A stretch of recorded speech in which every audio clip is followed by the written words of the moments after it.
One of the things that I am the luckiest with in my life is I have an amazing family of soul friends. Some of them I've known for years, but many of them just for 2 or 3 years that I've called in more recent years. And I've lost many friends through the years, especially in recent years, friend breakups. So if you've had a friend breakup, make sure to watch the YouTube video I did about that, or listen to the podcast I did about that when friends break up. But this episode is about how to make amazing soul friends, how to attract them in, how to connect with them, and how to create a soul family. Because for many of us, myself included, our friends are our family. We have the family we're born into, and then we have the family we create. And that's not just our nuclear family, our partner, or children. That is our friend family. And we're becoming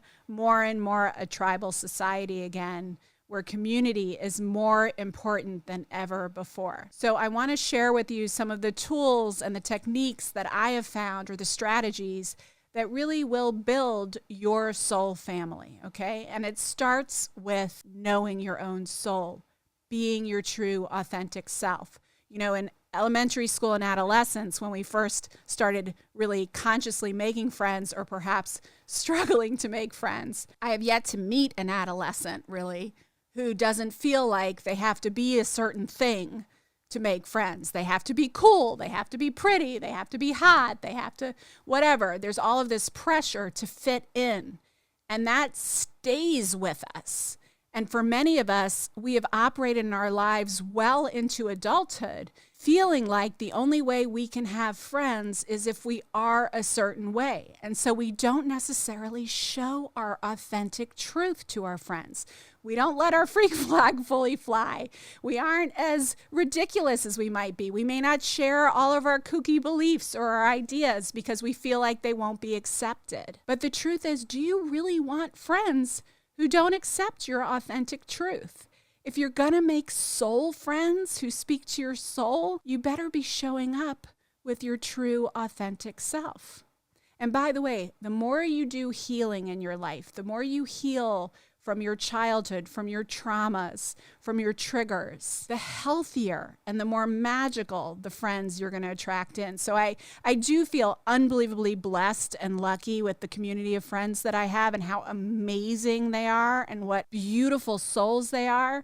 But I also know that they are a reflection of the healing I've been willing to do in my own life. And so the more you're willing to heal, and the more you're willing to show up as your true, authentic self. I'm not saying, you're a total asshole all the time, but I mean, you let your true, authentic self be known. That is when you can find out whether someone is really a match for you in any relationship, but especially a friend relationship. The second way is like, where do you meet friends, right? A lot of people met their friends through parent groups or babies, mommies and me's, or at school, right? But let's say you don't have kids, or you're past that stage, or you don't want kids, or whatever. There are so many ways to make friends, but one of the best ways to find amazing people is to go out there and do something of service in a group. Okay, so maybe it's a community service, maybe it's a soup kitchen, maybe it's a charitable organization. Go out there and join something to be of service that really feels good to you in an area that really interests you, right? So I'm not saying to go join a knitting circle if you hate knitting, right?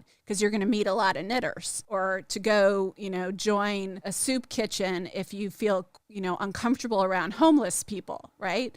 Like, you've got to go do something that feels in alignment with you. But when you do something of service, not only does it make you feel really, really good, but you are going to meet other people who are soulfully wanting to do service as well and are interested in the areas you're interested in. So you already have that common denominator, and you're showing up as your authentic self. You're making conversation, maybe at first just about, you have a topic of conversation with the activity that you're doing. You can talk around that.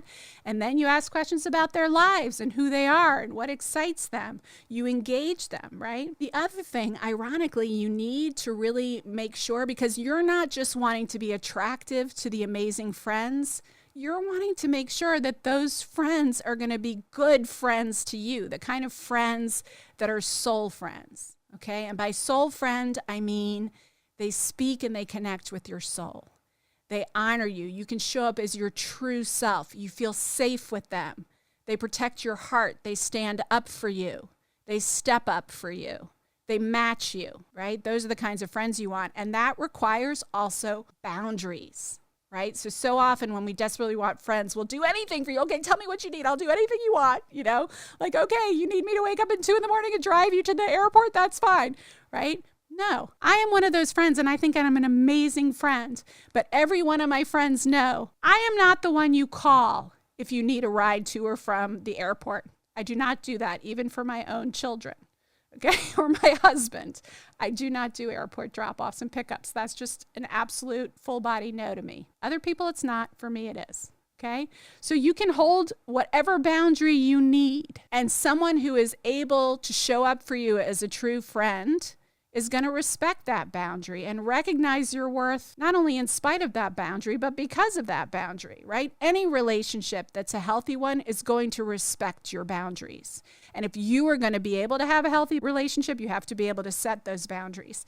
And you also have to know that it's really important to not settle for less than you deserve. I mean, it feels like all of these I'm talking about love, but it's the same thing in friend relationships as well. Okay, if you are willing to settle for a friend who gossips about other people, you can be guaranteed they're going to gossip about you. If you're going to settle for a friend who's a flake and doesn't show up when they say they're going to show up or do what they say they're going to do, or you're going to settle for a friend that expects you to do or requires that you do all the heavy lifting in the relationship and make all the plans and reach out to them and it's never reciprocated, right? That is not going to be a good friend. So not only are you being auditioned as a potential friend, you're also auditioning them. And it's really, doesn't mean you say to that person, you suck, I don't want to be your friend, but don't invest energy in people who aren't going to really show up and match you. And they will show you who they are, a la Maya Angelou's famous line, when someone shows you who they are, believe them. And a lot of people will show you up front who they are, or they'll show you over time. And when you go through hard times, that's often when you will lose friends because they will show you who they are. Like when I lost Sammy, friends who I really thought were dear friends of mine were horrible. I mean, I get it. They had their own issues. They were triggered by the loss or the grief or whatever, but they disappeared. Are they still part of my inner circle? No. I know I can't trust them, right? I know they'll abandon me. That doesn't mean I hate them or don't want to be friends with them, but they are definitely not in my inner circle. And then there were friends who I wasn't even that close to or wouldn't have considered necessarily. Maybe they were newer friends or I didn't know them as well. And so they weren't really people that I were in my deeper inner circle.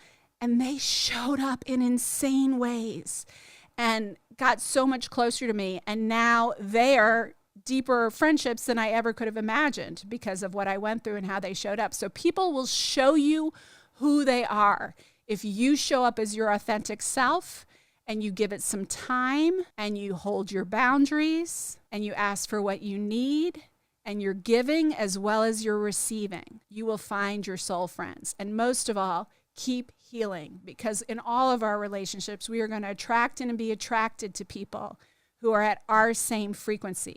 So the more you heal, the higher your energetic frequency. The higher your energetic frequency, the more you're a match to other high energy frequencies. I hope that helps. If you like this video, make sure to click the thumbs up and also the little bell if you want to be notified when my next video comes out.